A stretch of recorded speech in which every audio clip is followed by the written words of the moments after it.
Hello everyone, in this video we're going to be talking about interfaces, why we use them, their benefits, and even an alternative for some niche cases where an interface may just not do enough and a concrete class will do too much. So let's jump into it. We got this daily engineer tips class here. It's going to be very simple and unfortunately non-vegan. It's the best example I could come up with, but it's what we got. So this class is going to have two attributes. Is stomach full, a boolean, and an integer protein digested. Now we can set this boolean to false, more of a stylistic choice because it'll default, but do as you please. The point is we have an integer and we have a boolean. Do as you wish with them. In our main method, we're going to create the class and then we're going to create two other objects, one of the beef data type named steak and the other of the chicken data type named nuggets. After that, we're going to then use the eatBeef method of our daily engineer tips class on the steak parameter, and the same for eatChicken on the nuggets parameter of data type chicken. If we look at these methods, eatBeef just takes in the object beef variable's name steak. It's going to take the protein value of the object, pass it to digest protein, and then from there we're going to check if is stomach full. If that's true, then we return full. Otherwise, we return more food, please. Digest protein will actually take in an integer, protein in grams, and add that to the protein digested class attribute. After that, we call update fullness, which will just change whether the boolean is true or false. Now, if we run this, all we should see is just more food, please. All right. There's nothing too interesting here. There's nothing even related to an interface yet. But if you pay some close attention, you might notice that we have some duplicate code here that quite frankly doesn't need to exist. I forgot to print out the actual values that we get from these. That is a major no-no. Don't ever not use your outputs because someone will eventually do something with the outputs and it'll probably break all your tests. Alright. If we rerun this now with proper stuff in place to use our values that are returned, we see more food please in both. Cool, awesome, that's what we expect. Now where do interfaces come in? We have duplicate code here. I explained to you what eatBeef does, but I never explained what eatChicken does. Why is that? They're the same thing. They're the exact same thing. There are three words that are different. The data type is chicken instead of beef. The parameter is steak instead of nuggets, and we call get protein on nuggets instead of steak. That's it. That's all that's different. The logic is exactly the same everywhere else. Why do we want to duplicate code? Not a rhetorical question. Well, it is a rhetorical question. It's just a question that's bad. The answer is we will never want to duplicate code. Duplicate code is bad and will get you slapped on the keyboard. So we don't want to do this. We want to make it so that we don't have to duplicate the code. And as an exercise as to why, let's add a third class. Let's add salmon, right? Everyone in the Pacific Northwest loves salmon. Otherwise, we kick you out and you go to the East Coast. So you come here, let's make a new class. We're going to call it salmon. Now, what do we want to do here? Well, we need to have an attribute that is an integer named protein. And we're going to have an integer returning method called getProtein. This is going to return our protein attribute. And because we're lazy, we're going to use Lombok as I did in the last video. Cool, we did this. Now, class done. We're totally done with the salmon class. Let's go. Let's implement this into our consumers. All right. What do we got to do? Well, let's start up here and just work our way down. We need to construct a salmon object. All right. Nothing too interesting there. We'll call it fish because why not? And we'll use our builder here. Also, you may have noticed this is a stylistic thing. I like to put everything after .builder on its own line. It makes it very nice and pretty. So you don't have to do this, but I think it's nice. And we're going to say 30, which I don't think is medically accurate per pound of salmon, that it has more protein than beef, or even chicken for that matter. I have no idea. I'm not a nutritionist. Don't take this as nutritionist advice. Ask your doctor or a certified nutritionist. Once we have this, what we have to do is now do a system.out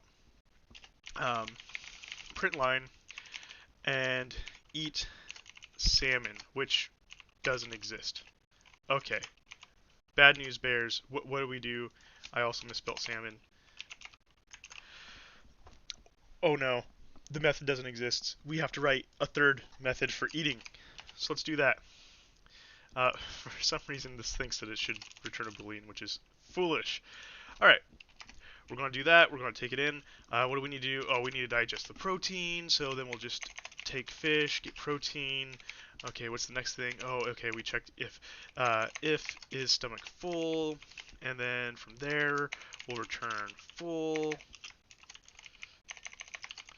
We don't want to spell it differently than the other one. Otherwise, that would look weird and inconsistent. And we need to do that message. Okay, cool. Now if we run this, we'll get a third one that says, hey, we're full at the end because the protein will add up. Cool. But that took so long. It may have only been like a minute or so. I don't know. I don't have a timer. But it took long enough where I know I can do it faster, and so can you. But more importantly, if we want to add a fourth or a fifth or, 100 of these, we shouldn't have to write an individual method for each one. It's repeating the same stuff. I made a typo up here, made this a lowercase f at one point, had to go back and fix it. There are going to be small bugs introduced by human error when you have to rewrite a method so many times like this. It's awful, it's horrible, and it's quite frankly just bad practice and unprofessional. So what can the junior engineer do? What can you do to make your code more maintainable, more readable, and just give yourself a better life in the future when you inevitably have to come and add in cod or turkey?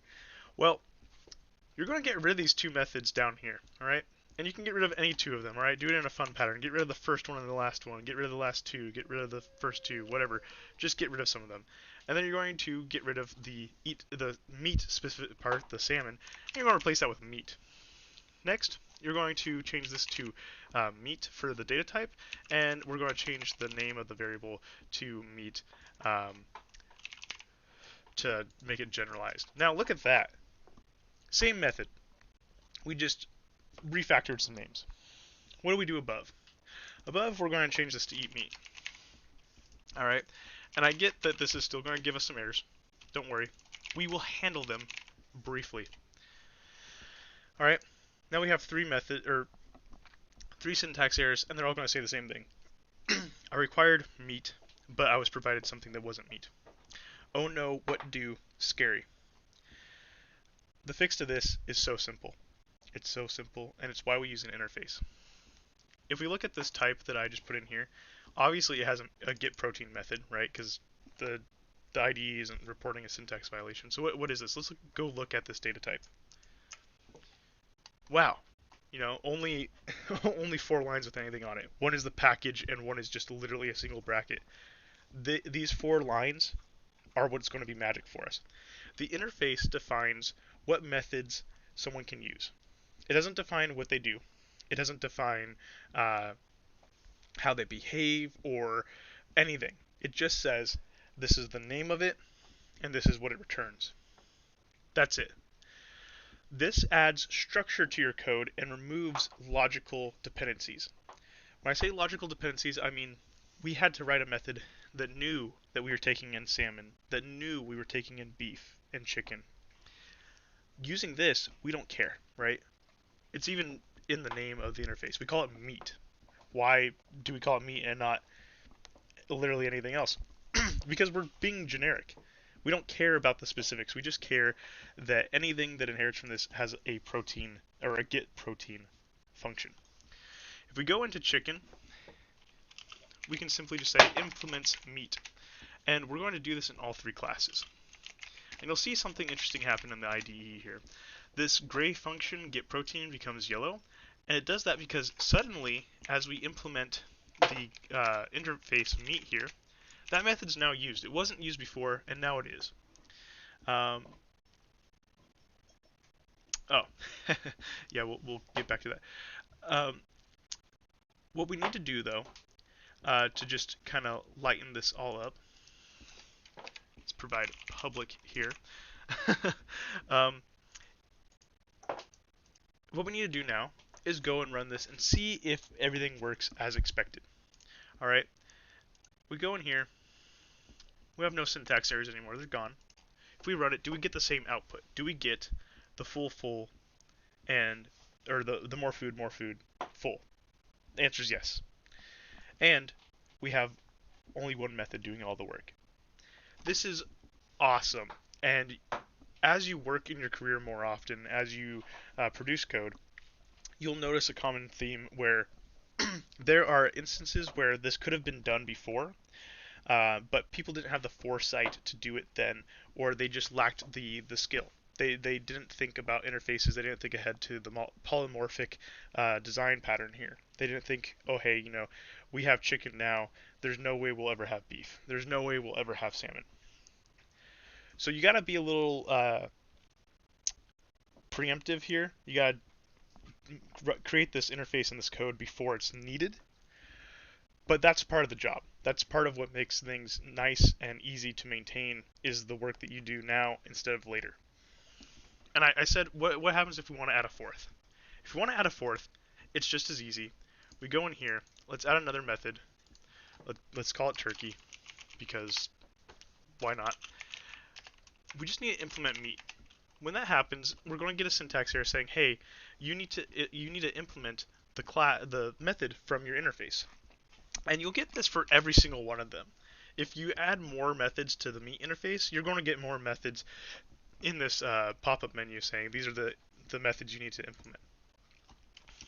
We're just going to make this say return protein. And we're going to go up here and create a private int protein. Because we're lazy and don't want to build a constructor, we're going to use a builder. We do that. Now adding this fourth one is going to be easier than all others. All right, turkey. I don't know. Let's name him Fred. Turkey builder dot build, and let's specify some protein. Doing that, the only change we now need to make is constructing the object and then passing it to whatever method we need to use it. Alright, so now we do two things. We don't duplicate any code. We may have a common builder for a lot of these, but that's more of a different problem that we can talk about when we get into factories. But for now, this is really concise. We have three methods, all of them completely different logically, and the only objects that they take in are meat and integer, nothing else. This is very clean, very maintainable, and also makes it reliable for testing. Testing this code would be very easy and very accurate because of how simple it is, and you can quite easily know that it'll work for each class by doing a simple build like this, and you can test each one individually without having to worry about changes to the individual implementations of the eat method for every class. So that's interfaces. Before we go, there's one main thing I wanted to talk about, and that is when interfaces aren't enough. Let's say that you want something else added in here, something like a get name of the meat, or something similar, right? There are tons of ways of doing this. There's tons of circumstances where something like this might be useful, but let's just do that here real quick. All right, we're going to say that we want a method called getName. It's going to say this is a meat class, and that's it. We don't want to add that to every single child or class that implements this interface. We only want to define it one place, because again, duplicate code is evil. So how do we get around that? Instead of an interface, we're going to create an abstract class.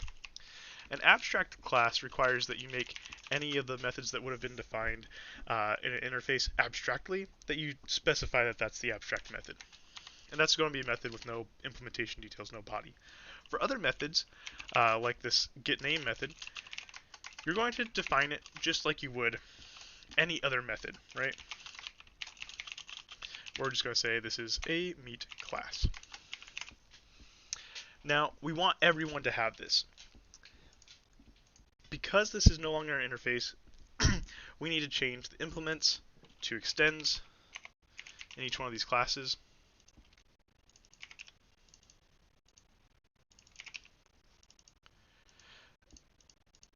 And that's it.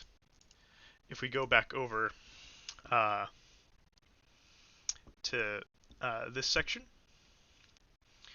all we have to do now to show that it works, we haven't changed any of the class's implementation details or added any functions to them. We've only changed it to extend from this abstract class. We can take any single one of them and print out the value of getName.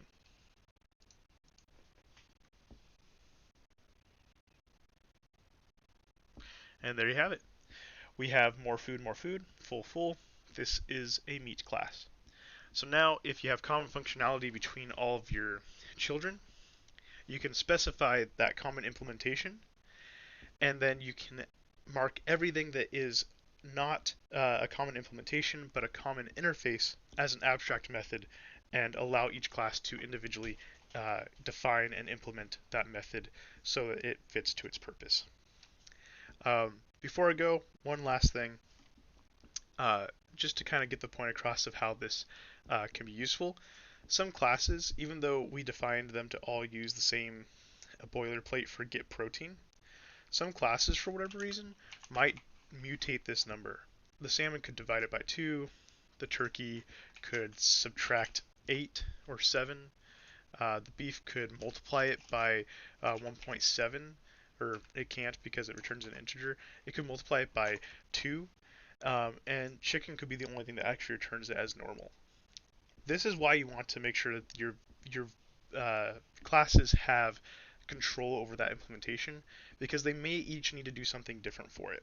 There may be some computation that has to be done before it can just return the value, and if you want to just use the same interface, these are going to be passed to the same method. They're going to be used in the same way. You still want to make sure that you can have that implementation done separately, and you don't want to have a bunch of if statements to say, is this a chicken, is this beef, is this turkey. All you have to do is extend from the common interface and then just worry about the implementation details for that specific class. You remove yourself from worrying about the definition of things as the consumer, and as the producer, as the person writing the class being used and being consumed. You don't have to worry about how it's going to be used. All you need to do is worry about how your calculations operate within that class. And that separation of responsibility is going to be a huge theme throughout this series on engineering tips. Separating your responsibilities, doing just proper, keep it simple, dry principles, all those buzzwords that you hear. We're going to go over a lot of those in a more concrete and applicable way than you've seen in college or even a lot of courses. This is an important thing for you to learn. It's a very huge part of what your career will be when you're out in the field.